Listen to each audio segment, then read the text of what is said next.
Salam müəllimlər, hər vaxtınız xeyirli olsun.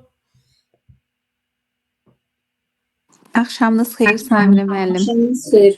Axşamınız xeyirli uğurlu olsun dəyərli müəllimlər.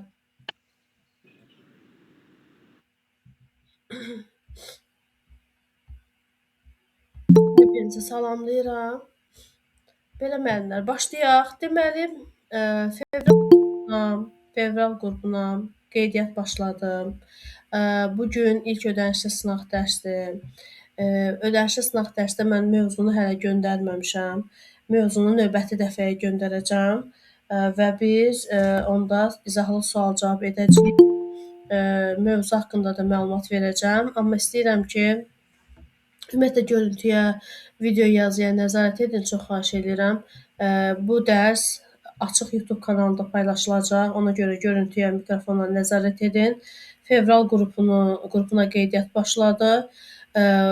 Qrupa kimlər daxil olmaq istəyər? Direktor müavin və təşkilatçıların şərtlərinə hazırlaşan müəllimlər. Yəni kimlər ki, bu imtahanlara hazırlaşmaq istəyir, həmin müəllimlər bu qruplara daxil ola bilər. Bilirəm müəllimlər suallar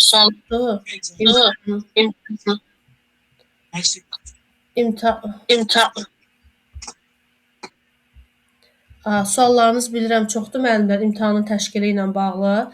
Deməli, qısa olaraq məlumat verim ki, deməli, oktyabr-noyabr ayında qeydiyyat başlamışdı direktorların işə qəbuluna. Həmin o direktorların işə qəbulunun sənəd qəbulunda birbaşa müsahibə mərhələsinə çağırıldı hansı müəllimlər? Hansı ki, onların sertifikasiya balı, MİQ balı və yaxud da diaqnostik balı 51 baldan çoxdur. Yəni, onların şəxsi kabinetlərinə gəldi ki, sizə müsahibə mərhələsi haqqında məlumat göndəriləcək. Mikrofon kimdə açıqdır? Xahiş edirəm, bağlayaq da müəllimlər. Mən danışım, yəni problem yaranmasın, sonra siz suallarınızı verərsiniz. Nəzarət edək də müəllimlər, çox xahiş edirəm. Deməli, MİQ diaqnostik və sertifikasiya balı 51, yəni 50 də yox, 51-dən yüksək olan müəllimlər 500 plus direktorların müsahibə mərhələsinə dəvət olunublar. Kimlər ki, qeydiyyatdan keçmişdir oktyabr-noyabr ayında, onlara müsahibə mərhələsinin tarixi gələcək. Kimlər ki, həmin qeydiyyat vaxtı 500 minusu seçib, məsələn 46, 49, 42 bal olan belə, deməli, həmin müsahibə mərhələsinə sayı 500-dən aşağı olan məktəblərin müsahibə mərhələsinə dəvət olunublar. İndi tarixi hələ bəlli deyil. Müəllimlər artıq hazırlaşır. Yanvar qrupunda artıq müəllimlər hazırlaşır. İndi isə fevral qrupunu açıram. Bu müsahibə mərhələsi üçündür. İndi növbəti sənəd qəbulu nə vaxt olacaq? Təbii ki, bu mərhələ bitəndən sonra olacaq. Bir də diaqnostik MİQ sertifikasiya balı aşağı olub. Yəni onları sənəd qəbulunda həmin müəllimlərin sənəd qəbulunda deməli müsbət cavab gəlmədi. 50 bal, 49 bal, yəni 51-dən aşağı bal toplayan müəllimlər üçün isə ayın 24 yanvarda imtahan oldu. İmtahan oldu test mərhələsi. Orada necə oldu imtahan? Sertifikasiya sualları kimi oldu suallar. Yeni tərtib olunmuş suallar idi. 50 dənə ixtisasdan, 10 dənə də kurikulumdan sual oldu. Hələ ki, keçid balı elan etməyiblər. Keçid balını elan etdikdə mən də paylaşım edəcəm. Görə keçid balı nə qədərdir ki, sizi müsahibə mərhələsinə buraxsınlar. Bu belə.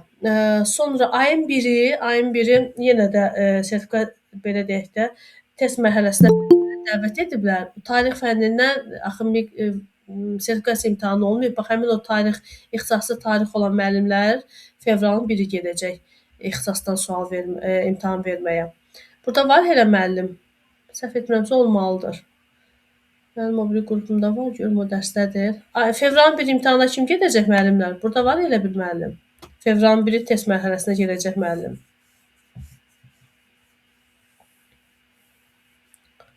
Asim müəllim, dərsdəsiz. Sizin şəxsi kabinetinizə gəlmişdi ki, fevralın 1-i imtahandır. Yoxdur müəllim.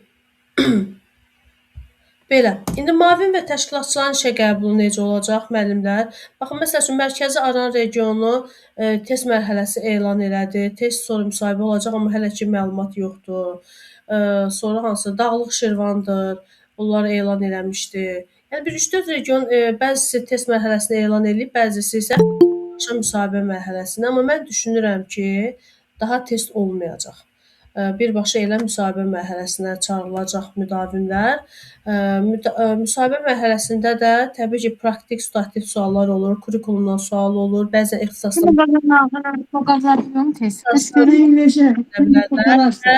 qanunvericilik və əmək məcəlləsinin vacib fəsilləri, hamısı yox, vacib fəsilləri, bunlardan deməli sual-cavab olur. Belə müəllimlər, qısa məlumat Bir dənə olar məlumat verim. Hə, buyurun müəlliməm.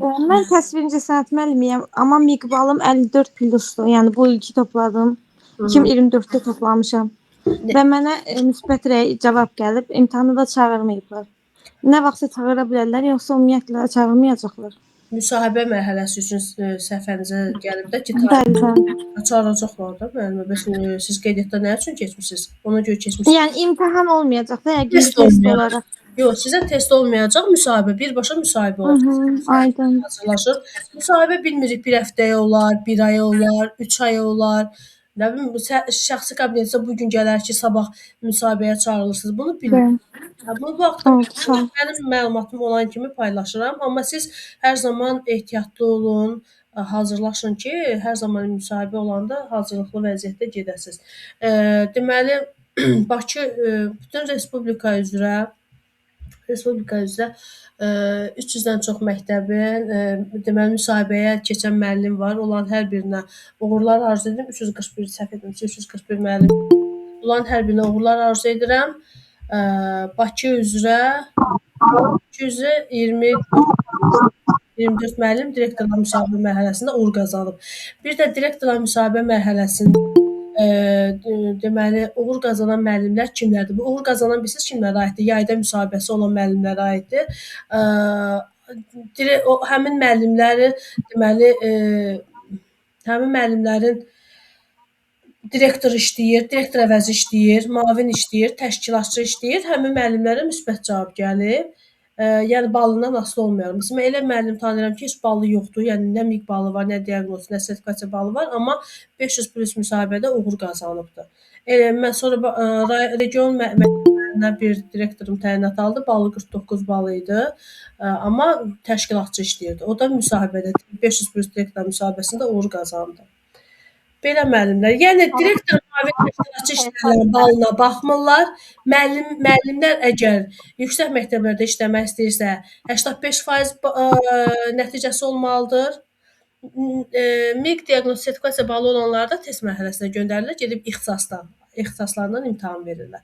Bura qədər aydın olduğu müəllimlər. Düz biraz qarışıqdır. Çox üzr istəyirəm. Bakı üzrə olacaq imtahan. Nə? Bakı üzrə olacaq direktor müavinləri, təşkilatçıların imtahanı. Keçən il olmayıb müəllimə, hətta iniş ildə olmayıb. Bu yeni qaydalarla bağlıdır.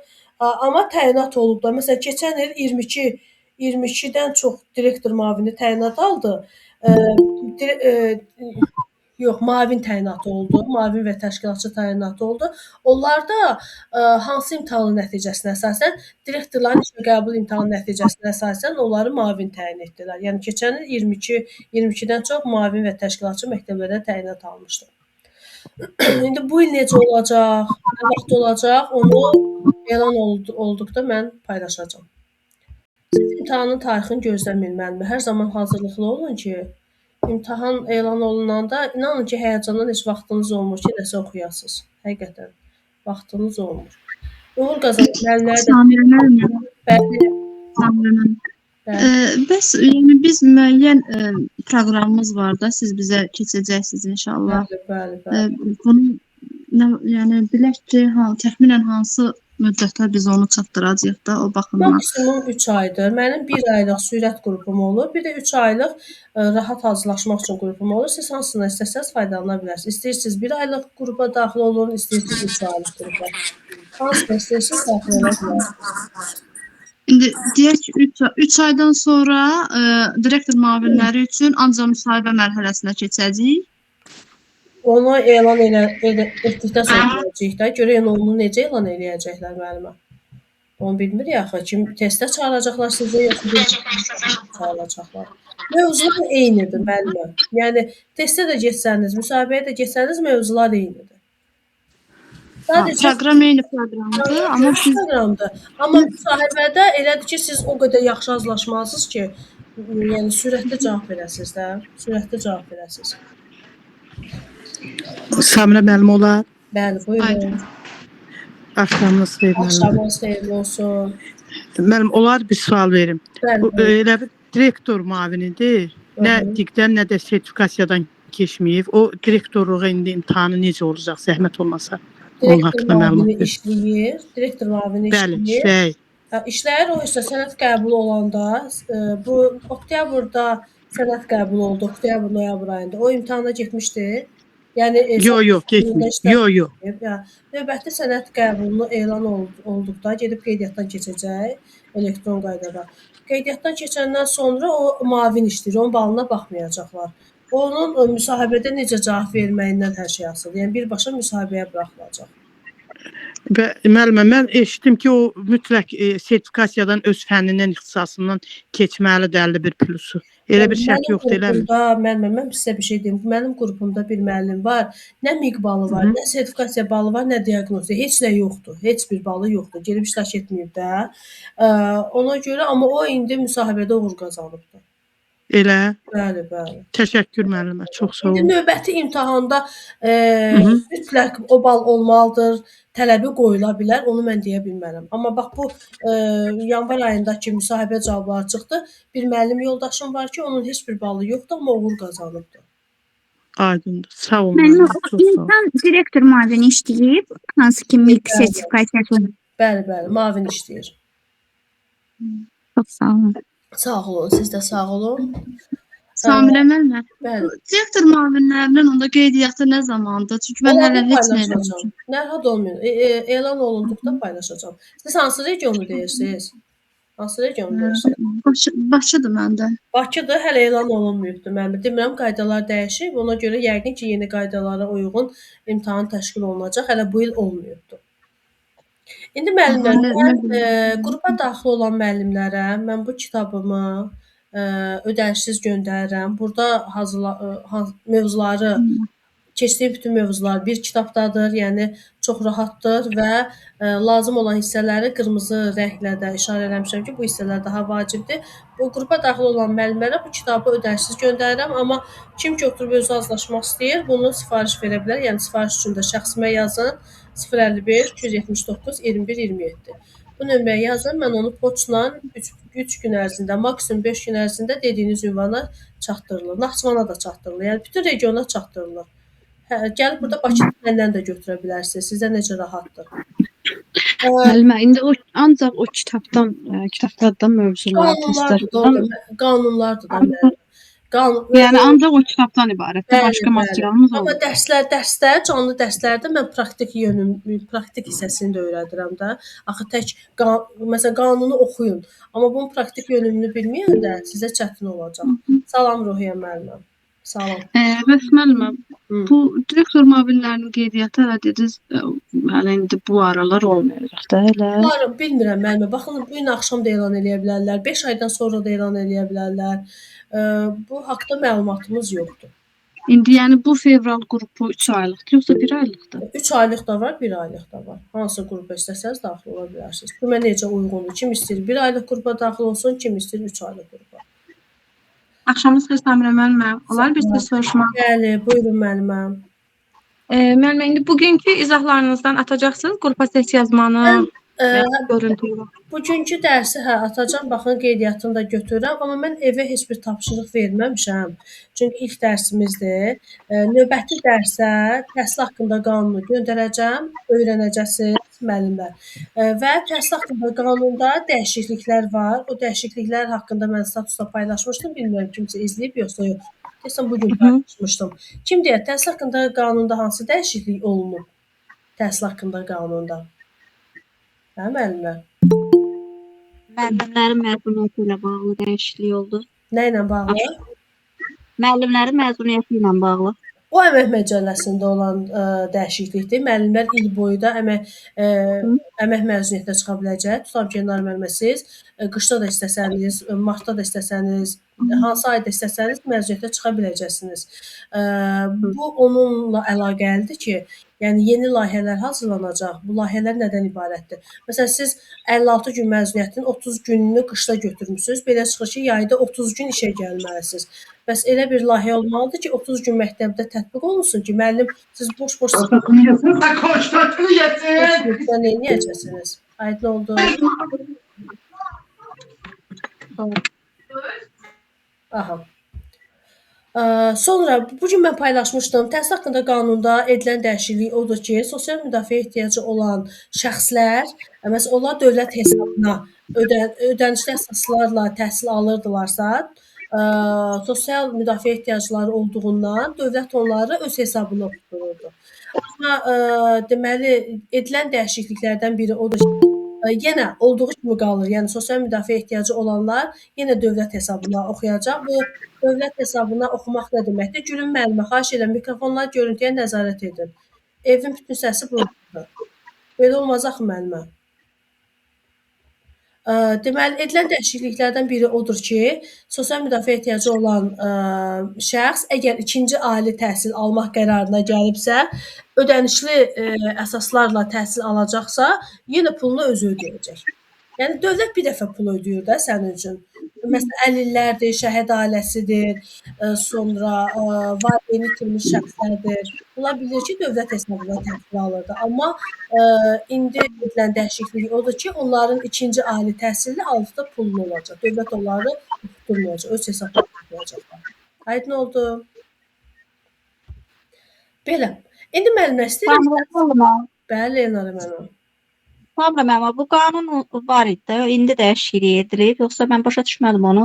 Qanun o idi ki, qanunda bilirsiniz nədir? Konkret yazılmamışdı da ki, bunu bir dəfə dövlət bu şəxsi bir dəfə oxutmalıdırmı, 2 dəfə oxutmalıdırmı? Yəni konkret cümlə yox idi. Amma indi artıq qanunu konkretləşdiriblər ki, dövlət bir dəfə oxutdurur. İkinci dəfə əgər oxumaq istəsə, artıq öz hesabına oxuyacaq. Məsələn, Mən şəhid övladıyam. İndi bilirsiniz, demişəm də sizə. Mən elə ki dövlət hesabına oxumuşam. Dövlət ödəyib də elə ki ödənişimi. İkinci ali təhsil almaq istəyirdim. Hardasa bir 2 il bundan qabaq deyərəm ki də bu qanun olmamışdı. Mən zəng elədim, maraqlandım. Dedilər ki, ikinci ali təhsil ödənişlidir. Qanunda ancaq bir dəfə gidiyor. Bəli, qanunda. İndi onu lap cümləni daha dəqiq yazıblar da. Yəni artıq məsələn siz lap dərinə getsəydiniz ki, bu harda yazılıb, elə bir cümlə yox idi. Sizə sadəcə şifahi deyiblər. İndi qanunda daha dəqiq yazıblar ki, təhsil haqqında qanunda.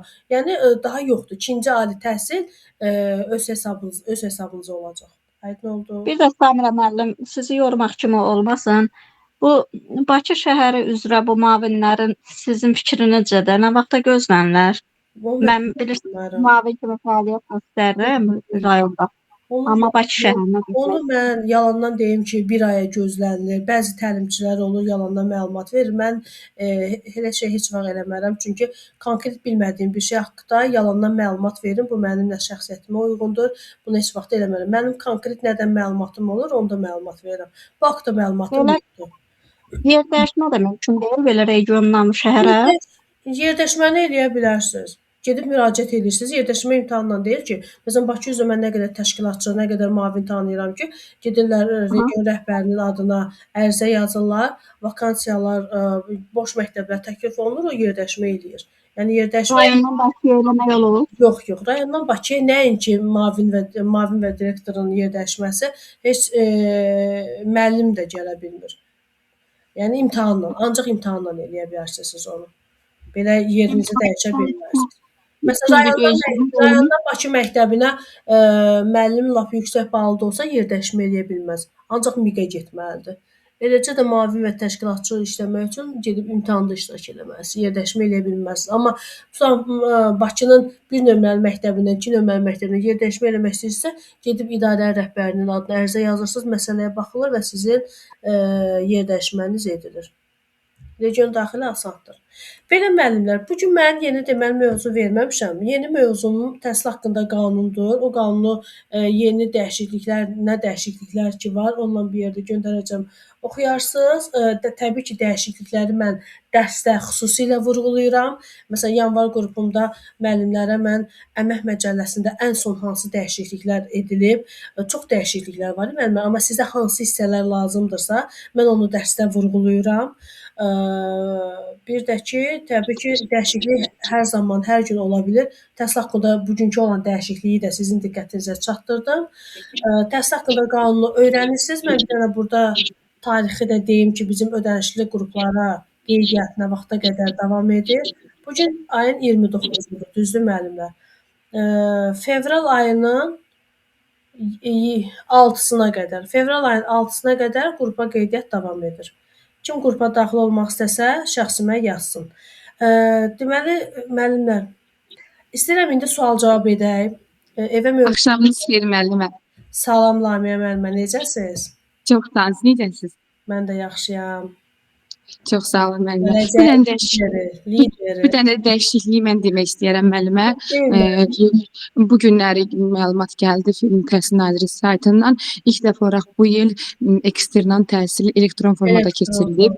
İndiyə qədər adi formada keçirilirdisə, ilk ildir ki, artıq şagirdlərin üçün belə deyək, məkan məhdudiyyət aradan qaldırılaraq adi formada deyil, elektron formada keçirilib. Yəni onlayn olacaq da, düzdür? Bəli.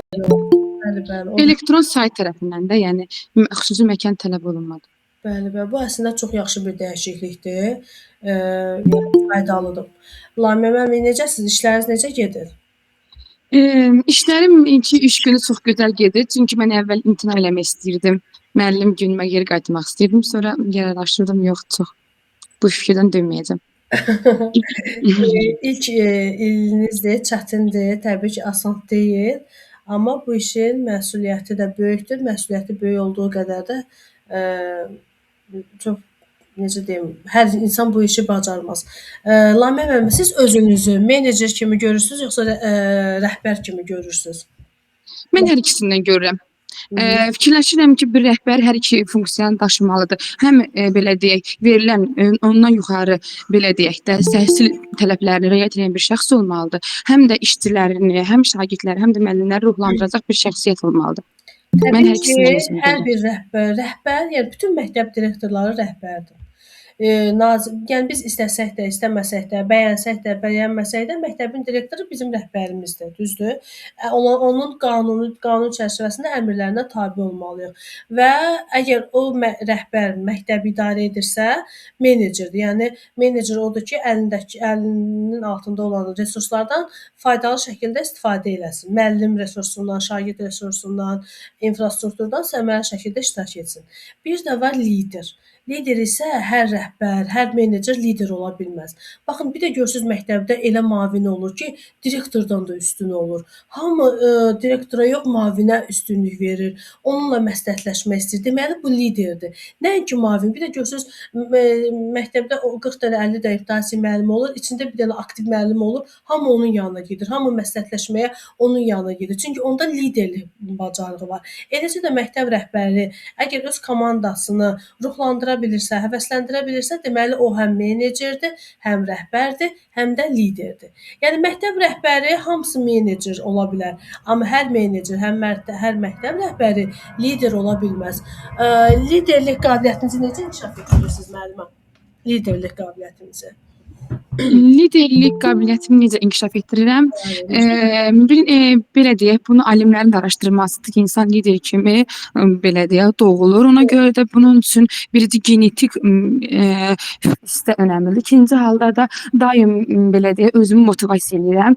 Fikirləşirəm ki, əgər iş var, çətinlik olmalıdır. Çətinlikdən qorxuramsa, nə vaxt özümü günahlandıra bilərəm ki, mən bunu çox böyütdüm və bunun öhdəsinə gələ bilmədim. Ona görə daim özümə və bu sözü deyirəm, İbn Sina'nın belə bir fikri var. Deyir ki, bu dünyada bəzən insanlar düşünürlər ki, filan kəs daha çox şanslıdır, daha artıq da xeyir. Sadəcə onlar enerjilərini düzgün yönləndirə bilirlər. Mən də ona görə ilk liderliyimi qorxmağım üçün ilk əsas odur ki, mən enerjimi düzgün yönləndirim. Yəni məsələn, ola bilər ki, elə bir hadisə baş verə bilər, ona həddən artıq təpki verə bilərəm, reaksiya verə bilərəm. Bu mənim həm statusumu belə deyək, zərərli eləyə bilər, həm də ki, yanlış qərar gətirib çıxarmağıma səbəb ola bilər. Ona görə mən bu cür ilk olaraq, indi hələ ki ilk çox az müddətlik təcrübəm var. İllər sonra nə olacaq deyə bilmərəm. Bu gün bu cür qoruyuram ki, ani qərarlar deyil, səbirli və təmkinli qərarlara daha çox üstünlük verim. Və bundan da rəhbərlik elə bir şeydir. Bu təkcə belə deyək, məktəbi dərləmək deyil. Həm də daxili belə deyək də keyfiyyəti qorumaq üçün daim səni də müəyyən qədər təhdid, psixoloji təhdidlərə uğraya bilərlər. Kimlənsə müəyyən münaqişəyə girim, müəyyən bir hadisələr baş versin. Ona görə də özümün daxili istəmi qoruyaraq liderliyimi hələ ki budur yürüdürəm. Ki, hər şeyə reaksiya verməyim, ən doğru reaksiyanı ən doğru anda seçim. Lamiyə müəlliməm, müasir dövrdə texnologiya əsridir və YouTube-da liderliklə bağlı, menecerliklə bağlı, sonra insan psixologiyası ilə bağlı, idarə etməklə bağlı çox gözəl video kanallar var. Bütün gün oxuyuram, bütün günü baxıram. Bəli, elə məsələn kitablar var. Məsələn mən kitab oxuyuram. Məsələn istəyirsə deyə bilərəm nəyə oxuyuram. Mən bu aralar ən çox oxuduğum Anna Barbaranın Bədən dili kitabıdır. Onun belə bir sözü var. Çox mənim xoşuma gələn bir kəlmədir. Deyir, nə dediyini görə bilirəm. Bəli, nə dediyini görə bilmək bu çox önəmlidir. Qarşı tərəf deməsə belə onun cizgilərindən, yəni əsl rəhbər odur ki, qarşı tərəfin cizgilərindən belə o nə baş verdiyini anlasın. Sinan Ergin adında bir şəxs var, Türkiyəlidir və indi bugün fevral ayın 15-i Bakıya gəlir. İnanın ki, mən onun gəlişini gözləmirdim. İnanmırdım ki, Bakıya gəlir. İndi Bakıya gəlir, mən onun təliminə artıq ödəniş eləmişəm, qatılacağam. Onu çox səbirsizliklə Necə qatıla bilərik o təlimə? Çox üzr istəyirəm sözünüzü kəsdiyimə görə. Mənə yazın, mən nömrəni göndərib sizə. Mən Facebookda belə səhifələri çox izləyirəm deyə qarşıma çıxır. 15 fevralda Sinan Erginin 2 dənə təlimi var. Bir saat 11-dədir, bir də saat 15:30, 4-ün yarısındadır. Mən 4-ün yarısındakı təlimə qatılmışam. Yəni çox səbirsizliklə gözləyirəm Sinan Erginin. Mən də Barış Egen'i sevirəm, o türklərə baxıram, o öz kitabda yazıbdır. Çox istəyirəm ki, onun da şəxsi kitabını oxuyam. Siz dediyiniz kimi olduqca türklər demiş, başarılı və məqsədli insanlardan biridir. Yəni, bu qabiliyyət Lamiyə müəllimə sizdə var, amma bunu daha akademik cəhətdən eləyəndə, necə deyim, daha prestijli olur, sizin üçün daha rahat olur. Deyir, əgər sən qarşındakı insanı günahlandırırsansa, məsələn, hər hansı bir hadisə baş verib, sən günahı qarşındakı insanda axtarırsan. O zaman sənin hələ çox gedəcəyin yol var. Yəni sənin hələ başın çox daşlara dəyəcək. Yox, əgər sən özündə günah görürsənsə, yəni problemin özündə günah görürsən ki, bu səbəbkar mən idim, günahkar mən idim. Onda sən işin yarısını artıq görmüsən. Yəni belə deyək də, sənin başın az daşlara az dəyəcək. Əgər sən heç kimdə bu problemi görmürsənsə, yəni bu deməkdir ki, sən artıq istədiyin yerə gəlib çatmısan.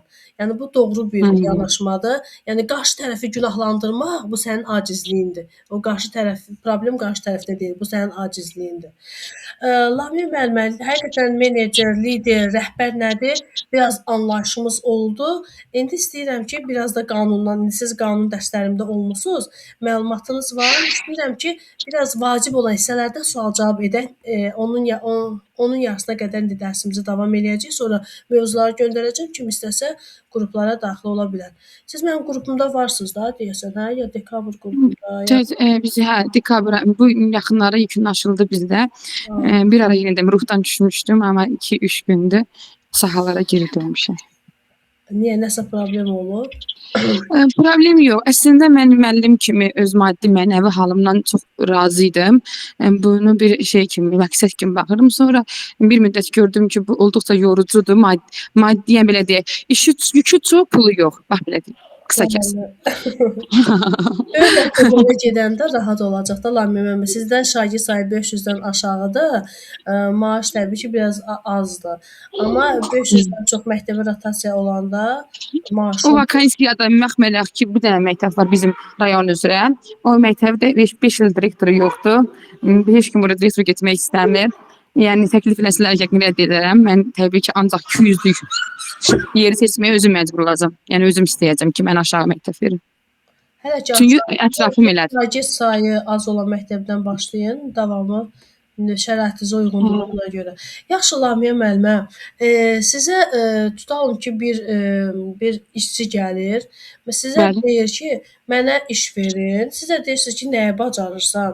O da deyir ki, nə iş versəniz işləyərəm. Bu Təbii ki, bu hallarla mən ilk belə deyə həvalə işlədiyim gündən etibarən bu hallarla qarşılaşıram və onlara izah edirəm ki, artıq dövrdə xüsusən təhsil sistemində mütləq şəkildə imtahanlarda iştirak etməlisiniz. Əgər müəllim olaraq və ya laborant və ya da texnik işçi olaraq istəyirsinizsə, bununla bağlı imtahanlar var. Digər məsələn işlər var ki, buna diploma ehtiyacı yoxdur. Olsun xadiməlik, digər kiçik texnik işçilər. Bunları da bildirirəm ki, hal-hazırda öz məktəbim üçün cümlə qurmaq istəyirəm. Vakansiyamız yoxdur. Vakansiyamız olanda yəqin ki, bizim əlimizdən gələrsə həll edərik. Amma təbii ki, bura vakansiya olmalıdır. Buna əgər imtahanla bağlı bir şeydirsə, dövlətin imtahanından keçirilməlidir. Qərar qəbul edilməlidir. Ondan sonra yeni bir sistem olmalıdır. Lamiyə müəllimə, əgər bir insan ki, deyir, nə olsa işləyərəm, bu insan deməli məqsədi yoxdur. Yəni bu sübut olunmuş bir psixologiyanın bir hissəsidir. Yəni sənin bir məqsədin olmalıdır. Məsələn, mən hər sahədə işləyə bilmərəm təbii ki, düzdür. Mənim öz arzularım var, istəklərim var, mənim bir hədəfim var, məqsədim var. Məsələn, sizin məqsədiniz odur ki, məktəb rəhbəri olasınız və o məqsədinizə çatmaq üçün hədəfləri aşmalısınız. O hədəflər də sizi həmin o arzuya doğru, o məqsədə doğru aparır. Amma bir insan görürsünüz ki, gəlib 40 yaşına, 50 yaşına, 60 yaşına çatır, bir nailiyyəti yoxdur. Bilirsiniz niyə görə? Çünki enerjili vaxtı, o cavanlıq vaxtı, o enerjinin bol olan vaxtı onun hədəfi olmayıb, məqsədi olmayıb. Elə biraz orada işləyərəm, pul qazanaram, biraz 5-10 saat dərsim olsun, bəsimdir. Yəni belə düşünən insanlar ömür boyu elə işçi olaraq qalır. O gün bir paylaşım qarşıma çıxdı, həqiqətən mənə çox ləzzət elədi. Deyir, əgər sən yuxulu zaman, yatan zamanı sənin büdcənə vəsait gəlirsə, yəni sən pul qazanırsansa, deməli sən milyonçu düşüncəsi ilə inkişaf edirsən. Yox, əgər sən günün 24 saatını işləyirsən, həftənin 7 günü işləyirsənsə, sən elə ömrünün axırına qədər də işçi olaraq qalacaqsan. Yəni bu düşüncə qarşıma çıxmışdı və çox da razıyam, həqiqətən də belədir. Yaxşı, Lamiyə müəllimə, çıxdınız dərsdən? Xeyr müəllimə. İndi mənim cavabımı doğru qəbul etmədiniz. Elə mənim məsələn bir bal kəsərdi üzərik. Bəli, kəsərdim, bəli.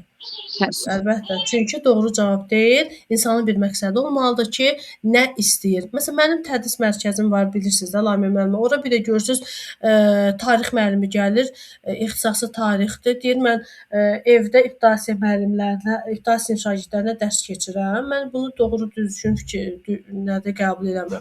Sən əgər tarix müəllimliyini bitirmisənsə, o istiqamətdə özünü inkişaf etdirməlisən. Yəni qeyri-ixtisas bu doğru deyil. Ya seçimin doğru deyil. Belə. Yəni insan nə istədiyini bilməlidir. Nədən danışıblarsa. Necə? Könül müəllimə, sualınız var? Lamiyə müəllimə, yaxşı sizlə sağollaşım. Sizlə sağollaşım. Çox sağ olun. Sağ olun, var olun. Buyurun müəllimlər, kim sual-cavab olmaq istəyir? İstəyirəm biraz təhsil haqqında qanundan cavablar edim. Kim istəyir? Ruhiyyə müəllimə, buyurun, açın mikrofonu zəhmət olmasa. Salam, axşamınız xeyir, necəsiz? Yaxşıyam, sağ olun. Siz necəsiz? Elə müəllimə, sizin sayənizdə təşkilatçılıqla keçəndən o sənədlərə də baxmamışam. Ara sıra istəyirəm baxım. O qədər iş olur ki, vaxtım olmur. Amma mən belə gəlir ki, biz ixtisas üzrə imtahan olunmayacaq deyə biz elə yenidən bu vəzifə üzrə hazırlaşmalıyıq. Yəni elə bir xəbəriniz yoxdur sizin. Ruhiyyə müəllimə, Bir dənə sənəd paylaşıldı, amma bizim məktəbə gəlməmişdi. Mən soruşdum rəhbərlikdən. Dedi gəlməyib də bilmədim o sənəd doğrudur yoxsa yox. Diaqnostik olunacaq, amma məktəb rəhbərləri diaqnostik olub da, təkrar niyə diaqnostik olsunlar? Mən sertifikasiyadan keçdiyim 5 il tamam oldu. Sertifikasiya keçəcəkdik, bizi saxladılar vəzifəliləri. Bəli. Amma sıravi müəllim nə gedəcək? İndi bilmirəm bizim aqibətimiz necə olacaq. Bu il düşünürəm ki, olmayacaq. Sizin də sertifikasiyanız olmayacaq. Mən belə düşünürəm. Amma müəllimə ola bilər ki, biz sonra yönləndirsəz sırf vəzifə üzrə. Mən ixtisasımı çox sevirəm. Yəni biologiya bilirsiniz də, beynəlxalq səviyyəli bir fəndir. Ruhiyyə müəllimə, Düzü saatı azdı deyə. Ruhiyyə müəllimə, Az siz kurikulumdan da olan o qrupuna da daxil olmusunuz, hazırlaşırsınız. Oradayam, bəli.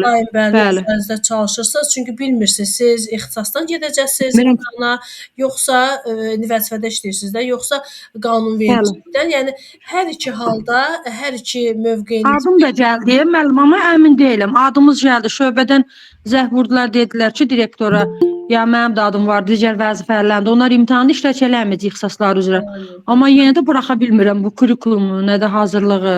Bilirsiniz niyə Ruhiyyə müəllimə? Çünki lap sizin sertifikasiya imtahana buraxmasınlar, amma siz rəhbərsiniz, düzdür? Siz rəhbər vəzifəsində çalışırsınız, siz kurikulumu bilməlisiniz. Situativ suallar öhdəsindən gəlmək üçün. Təşkilatçıların işi nədir? Məktəbdə tədbirlər təşkil etməlidir, şagirdlərin hüquqlarını mühafizə etməlidir, lazım olanda hüquq mühafizə orqanlarına müraciət etməlidir, psixologiyanı bilməlisiniz, uşaq hüquqları haqqında qanunu bilməlisiniz, təhsil haqqında qanunu bilməlisiniz. Bu qanunları bilməsəz siz məktəbi necə idarə edəsiniz?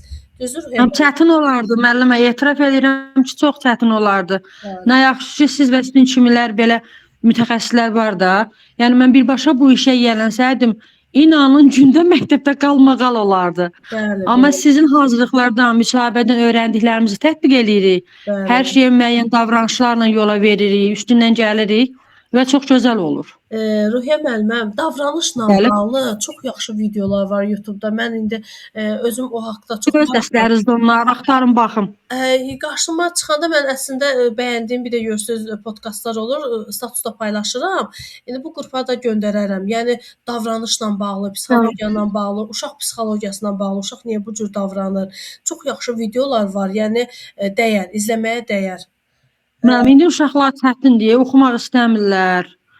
Laqeyddirlər, soyuqqanlıdırlar hər şeyə qarşı, bilmirəm ki, valideynlər də belə çox əfşön böyüdülər. Tək uşaqlar yox, elə biz böyüklər də eləyik. Çünki telefon insanı hər şeydən uzaqlaşdırır. Əgər biz limit qoymasaq, Ruhiyyə müəllimə, robotlaşarıq. Mən baxıram, deyirəm ki, zombiləşmişik. Məsələn, astanovkada baxırsan, insanlar durur, bir-birlərindən xəbərləri yoxdur. Bir ünsiyyət qurmurlar. Hamı telefona, avtobusda otururlar, ancaq telefon. Yəni evdə oturursan 5 nəfərsən, 5-i də telefon aludəçisi olub. Mütləq özünə limit qoymaq lazımdır. Ruhiyyə müəllimə, mən məsələn bu qədər qruplarım, bu qədər müəllimlər var da, mənə yazırlar gün ərzində. Amma mən özümə limit qoymasam, inanın ki, həyatımı idarə edə bilmərəm. Mən nə edirəm? Məsələn, saatla, rejimlə işləyirəm. Məsələn, saat 10-dan 11-ə həmən telefonla SMS-lərə cavab verəcəm. 11-dən 1-ə qədər telefonu əlimə almıram. Tamam, gözümə görünməyən yerə qoyuram ki, mən həm də bir anayam, mənim 3 övladım var, mən ailə başçısıyam, mən onlara da vaxt ayırmalıyam, onunla başqa öz istirahətimə də vaxt ayırmalıyam. Ona görə rejimə bölürəm. Həm bütün müəllimlərin SMS-lərinə cavab verirəm, həm də həyatıma. Yəni mən bunu necə gəldi eləsəm, elə istənilən vaxt SMS-lərə cavab versəm, onda enerjim boşa gedəcək. Elədim onu. Müəllimə, bir də sizin qruplarınızda dərslər qiymət neçədir? 3 aylıq qrupunuzda? Yazarsınız da müəllimə, indi mən paylaşım edəcəm. Bəli, yazaram, bəli. Bəli, paylaşım edəcəm. Müəllimə, indi sizin biraz siz təşkilatçı işləyirsiniz, siz direktorluğa getmək istəyirsiniz, yoxsa sertifikasiya hazırlaşırdınız? Nə üçün bu qruplarda? Mən sertifikasiya hazırlaşırdım. Belə pis də oluram ki, bizim deyirlər ki, elə ola bilər ki, bizi sırf vəzifədən imtahan eləyərlər, ancaq vəzifə üzrə puxtələşərik. Elə olmuş olsa mən ixtisasımı seçəcəm. Bəli, başa düşdüm. Çox sevirdim. O qədər böyük həkimimiz gəlmişdi, 2-ci kursda oxuyur qızım. 604 balla gəlmişdi, cərrahiyyə seçəcək də.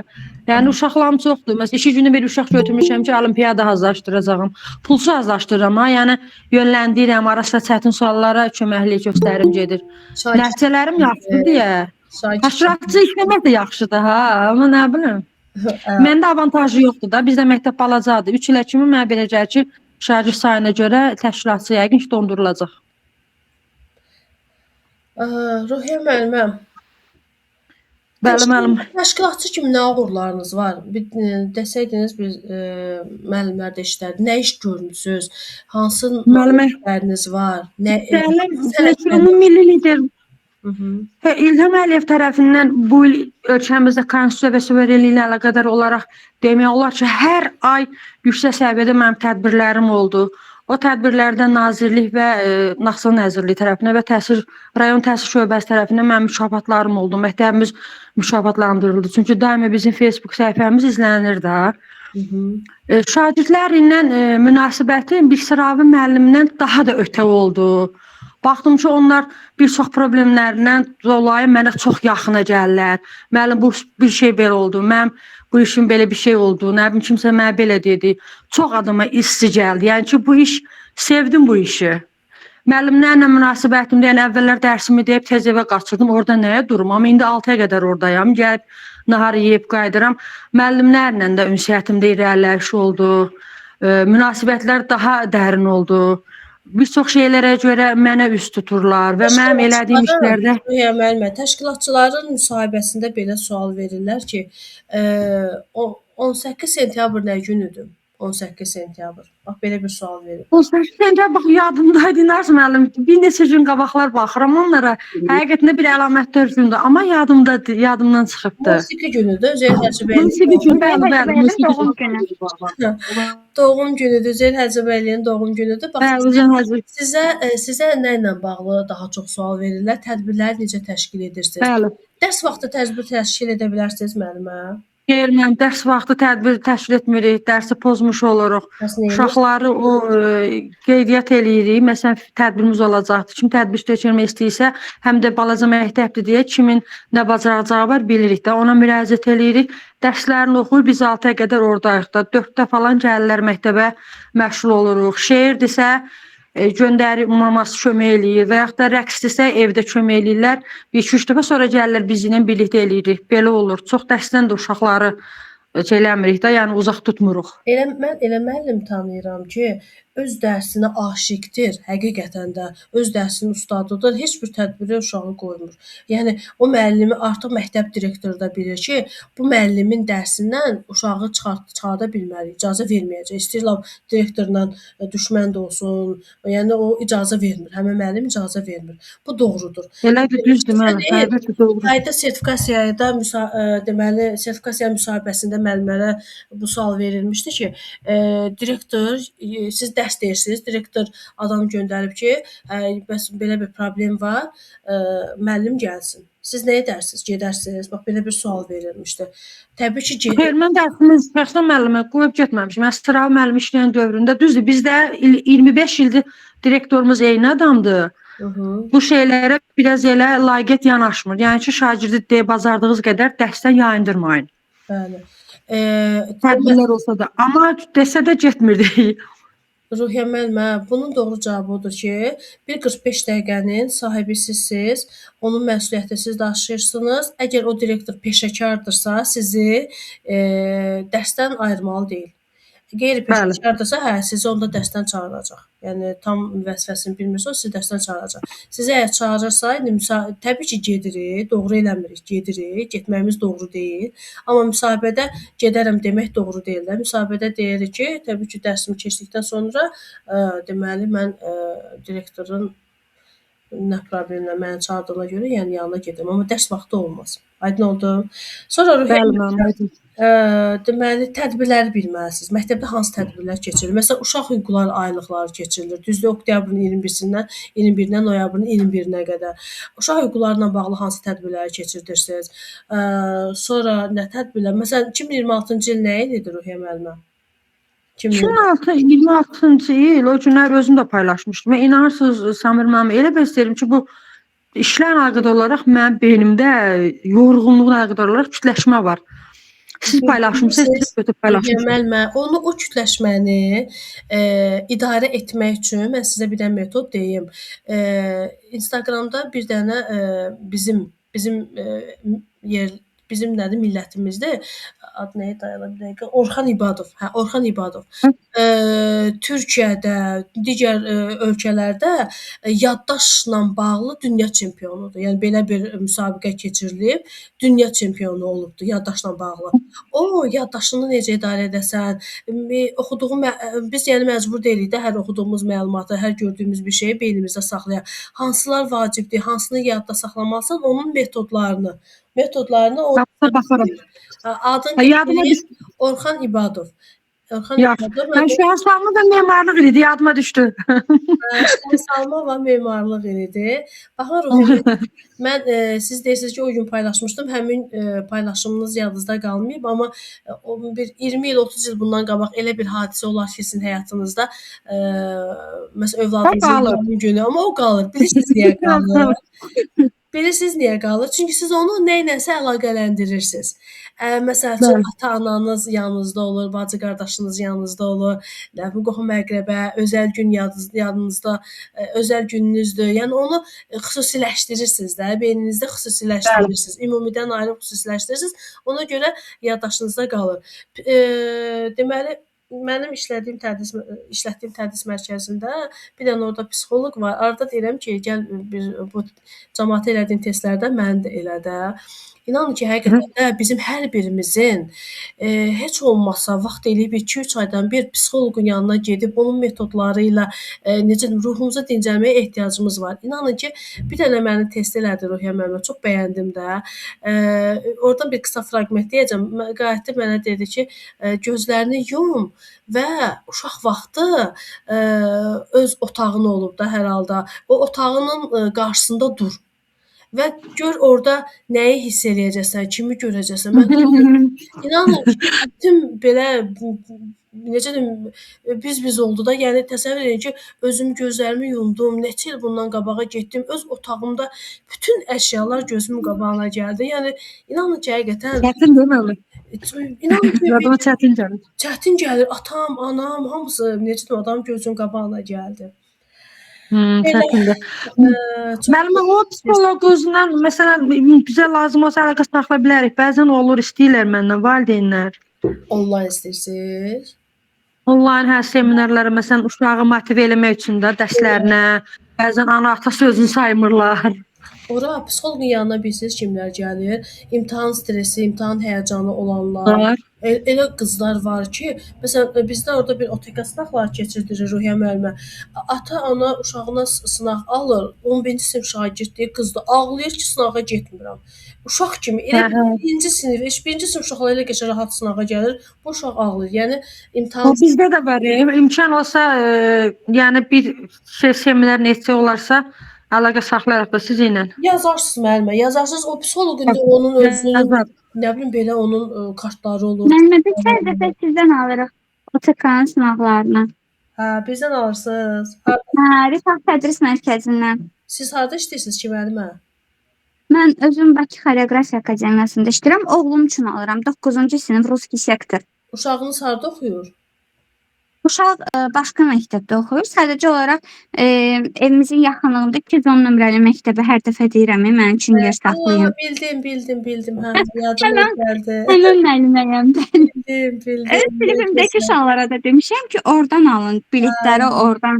Xalqlar alırsınız, hə? Bəli. 210 nömrəli Nizami rayonu, bəli. Lap yaxşı. Bəs siz məni onda tanıyırdınız, müəllimə. Mən elə biləm siz elə valideyn kimi alırsınız. Mən sizi tanıyıram. Neçə ildir mən sizi izləyirəm, Səmirə müəllimə. Qara. Ay müəllimə, Allah sizi güldürsün. Bilmirəm dərsə. İnan siz mənə də psixoloqun nömrəsini verərsiniz. Çox çətindir. Uşaqları indiki dövrdə bu planşetlərdən, bu telefonlardan ayıra bilənə qədər mənim ki, mənə gəlir. İnansız, bizdə limit söhbəti yoxdur da. Mən gərək nəsə şantaj eləyim, səsimi bütün qonşular eşitsin, sonra bunlar otururlar dərslərə. Çox çətindir. Proqramlarda var ki, YouTube-da, TikTok-da, Instagram-da valideyn nəzarət edir də. Özünüz orada nəsə düyməni basanda onlar artıq Instagram, TikTok, YouTube bağlı. Yox, müəllimə bizdə TikTokdan, Instagramdan çox bilirsiniz nədir? Televizyon. Müəllimlərin çoxsu vaxtınızı da almaq istəmirəm. PDF şəklində sualları, testləri ya nə isə öyrənmək məqsədi ilə materialları atırlar. Bunlar da bir himə bənddirlər. Hə, mama, telefonu ver bir dənə PDF-dən məsələn sualları həll eləyim, verəcəm sənə. Mən xüsusi qoymuram da çox belə istifadə eləsinlər. Mən sizə Həm bir şey deyim. Biz uşaqları mümkün deyil də ondan tam məhrum eləyək. Çünki bəli, orada müasir dövrdən mümkün deyil. biz çalışmalıyıq ki, uşaqlara maraqlı saytlara yönəldək. Maraqlı, məsəl üçün mən bəzən bəzi blogerləri görürəm ki, həqiqətən də sözün yaxşı mənasında ya yaxşı bir paylaşımlar edirlər o üzdən iraq blogerlər çıxmaq şərti ilə. Məsələn, qızıma məsləhət görürəm ki, yəni görürəm ki, bacarığı var, deyirəm bax faydalana bilərsən. Özüm telefonu verirəm əlinə. Deyirəm bax bu səhifələr var, günə qəşəng paylaşımlar eləyir, maarifləndirici. Bax sən də istəsən nəsə belə bir istiqamət götürə bilərsən. Faydalansın, mənim sözüm onda deyil. Yəni mən o qədər də belə cahil valideynlərdən deyiləm, ali təhsilliyəm. Sadəcə olaraq bu buraxılış imtahanı ərəfəsində mənə indiki onun nəticəsi maraqlıdır. Yəni o nəticə limiti keçməlidir. Ən azından mən bilməliyəm ki, onun ali təhsil almaq üçün bir bazası var. Düzdür, 9-cu sinifdir, hələ dünyanın sonu deyil. Amma mən istəyirəm ki, yəni yüksək çox üzr istəyirəm. Bəli, oğlandır, məndə ikisi də oğlanlardır. Bir var ki, çox dönə-dönə üzr istəyirəm bütün qrup əhlindən. Bir var kanalizasiyonu provodların fakültəsinə qəbul olasan, bir də var ki, normal bir fakültəyə qəbul olasan da, yəni iş orasındadır. Bir də son vaxtda Bu nə fayda var? Siz fakültələrdə, mən sizə bir şey deyim, heç vaxt fakültələrə elə yanaşmayın. Bilirsiniz niyə? Məsəl üçün, mən yanaşmıram. mən sizə bir şey deyim, Gülnar müəllimə. İndi auditoriyaya girirlər. Ki, aşağı bal tələb edir, amma o fakültəni bitirib, gedib kənd təsərrüfatında, baytarlıqda uğur qazanıb, özü üçün ferma açan şəxslər var. Siz onlara elə baxmağınız doğru deyil. İnanırsınız, mən baxmıram. Tanışda, bilişdə o cür fakültələrə girənlər olubdu. Neçə illərin professorları giriblər auditoriyaya. Cavan uşaqlara 17-18 yaşında uşaqlara deyiblər ki, sizin biliyiniz normal olsaydı bu fakültəyə qəbul olmazdınız. Yəni mən onların dedikləri sözlərdən belə nəticəyə gəlmişəm. Şükür Allaha hamımız burada ali təhsilli insanlarıq. Yəni vaxtınızı almaq istəmirəm. Gülnar müəllimə, yaxşı gəlin onda çox kənara getməyək. Çünki danışdıqca siz deyəcəksiniz, mən etiraz edəcəm. Sonra mən deyəcəm ki, uzanacaq. Onu ayrılıqda eləyərik. Yaxşı, onu ayrılıqda söhbət eləyərik. Deməli, burada bir müəllim var, deyəsən sual-cavab olmaq istəyir. Evə mövzu verməmişəm deyə müəllimlər. Ona görə mən Salam müəllimə, axşamınız xeyir olsun. Onu hələ növbəti dərsə verəcəm. Amma təhsil haqqında qanunda kim istəyir sual-cavab? Məsələn, Lüdmila müəllimə istəyirsiniz? Müəllimə, axşamınız xeyir olsun. Yox, mən o mənada yazdım ki, artıq müəllimə ailə söhbət eləyir. Mən sizin dərsinizi izləmək istəyirəm ki, görüm dərsinizdən mən nəsə qavraya bilirəmmi, qoşulum, qərar vermək üçün. Söhbət uzun getdi, ona görə yazmışdım. Lüdmila müəllimə, siz məktəb rəhbəri olmaq istəyirsiniz, gedəcəksiniz, otağınızda siz nə qədər əsəbləşəcəksiniz. O qədər problemli situasiyalarla, istəmədiyiniz, sizin xoşunuza gələn, gəlməyən o qədər situasiyalarla rastlaşacaqsınız və siz emosional sabitliyinizi qorumalısınız. İndi müəllimənin övladı 9-cu sinifdə oxuyur. Biraz emosiyalara qatıldı. Mən onu çox gözəl başa düşürəm. Yəni həyəcanlıdır. Bu həyəcanını da qrup əhlinə hamımıza bildirdi, amma necə deyim, eyb yox. Yəni olur, arada olur. Deməli müəllimlər, təhsil haqqında qanundan kim istəyir sual-cavab olmaq? İndi düzdür 3 dəqiqəmiz qalıb. Amma növbəti dərsimizə təhsil haqqında qanunu yaxşı öyrənirsiniz. Mən də qəşəng onu sizlə sual-cavab edirəm. Yaxşı müəllimlər? Əlavə sualınız varsa, buyurun. Gülnar müəllimə, narahat olmayın. SMS yazırsınız ki, üzrlü sayın, narahat olmayın müəllimə, olur. Axşamınız xeyir Samira xanım. Salam, sayın. Sizin Samira xanım, kurs harda yerləşir canlı dərsə qoşulmaq üçün? Mənim özümün canlı dərsimə. Bəli. Mən keçmirəm, onlayn dərs keçirəm müəllimə. O kursum uşaqlar üçündür də, abituriyentlər üçündür. Aha, aydındır. Çox sağ olun Mən Samira özüm müəllimə. isə ancaq canlı onlayn dərslər keçirəm. Çünki Aha, anladım. axşam evdə olur. Hər zaman bütün qruplarımda dərslər saat 20:30-da olur. Çünki siz işdə olursunuz, mən də işdə oluram, gəlirəm, axşam rahat dərsimizi keçirik. Belə. Aha, çox sağ olun. Sağ olun. Təşəkkür edirəm. Sağ olun, var olun. Müəllimə, dərsiniz bitdi sizin. Biz bitən vaxtına çatmışıq. Bəli, indi bu dərs ilk dərsi sınaq dərsidir deyə, evə də mövzu verməmişəm deyə, belə deyək də, maarifləndirici bir dərs etdik. İnşallah ayın 6-sı, indi az öncə dedim, fevral 6-sına bir mövzu verirəm, təhsil haqqında qanun. Öyrənin, hazırlaşın, ayın 6-sında soruşacağam. Aydın oldu? Buyurun, əlavə sualınız varsa müəllimlər, verin. Kimin vaxtı yoxdursa çıxa bilər, dərsdən çıxa bilər. Samira müəllimə, Bir şey soruşmaq istəyirəm. Buyurun Günay müəllimə. Direktor müavinlərinin indi müsahibəsinin qeydiyyatı başlayacaq da, bizim də qeydiyyatdan keçirib müsahibədə iştirak edirik. Orada keçid nə qədərdir? Siz hansı Yəni, regionsunuz? Qarabağ regionu. Qarabağ regionalı, hələ bilmirik axı test olacaq, yoxsa birbaşa müsahibəyə keçəcəksiniz. Əgər test olsa keçid 20 baldır. Test olmasa, müsahibə olsa birbaşa, müsahibədə maksimum bal 5 baldır. 5-dən 3 bal toplayan uğur qazanır. 5 sual verirlər onda. 5 sual vermirlər, yox. 5 nəfər olur, 5 nəfər o bal verir sizə. Elə müəllimə var ki, 10 sual verilir. Elə müəllimə var ki, 20 sual verilir. Elə müəllim var ki, 10 dəqiqəyə müsahibədən çıxır. Elə müəllim var ki, nə bilim 40 dəqiqə müsahibə verir. Bu sizin müsahibədə sual cavabınıza. İndi yəni müsahibədən tutaq ki, keçsik də. Ondan sonrakı mərhələ yəni nə olur? Sizə yerlər təklif olunur, sizə uyğun yeri seçirsiniz. Əgər sizə uyğun olmayan yer təklif olunubsa, ehtiyat kadrda qalırsınız orada. Bəs yəni ümumi mən öz işlədiyim məktəbdə yəni direktor müavinliyi vakantdır, ora hazırlaşmaq istəyirəm. Yəni bunun üçün müəssisə rəhbərliyi rəisindən lazımdır deyəsən. Məktəbdən bağlayım, sizdə yanınızda körpə var, Allah saxlasın. Deməli, Günay müəllim, əgər öz məktəbinizi istəyirsinizsə, təbii ki, Elm və Təhsil Naziri Emin Əmrullayev də öz çıxışında vurğuladı ki, ilk öncə o məktəbin müəllimlərinə üstünlük veriləcək. Yəni sizə üstünlük veriləcək. Ola bilsin ki, sizin məktəbinizdə 2 müəllim o imtahana hazırlaşsın. Onda hansınız üstün olacaqsınızsa, təbii ki, hansınız yaxşı hazırlaşacaqsınızsa onu seçəcəklər. Ola bilsin ki, sizin məktəbdən heç verən olmasın, onda hə, qonşu məktəbdən sizə təyinat veriləcək. Amma ilk öncə həmin məktəbin müəlliminə üstünlük veriləcək.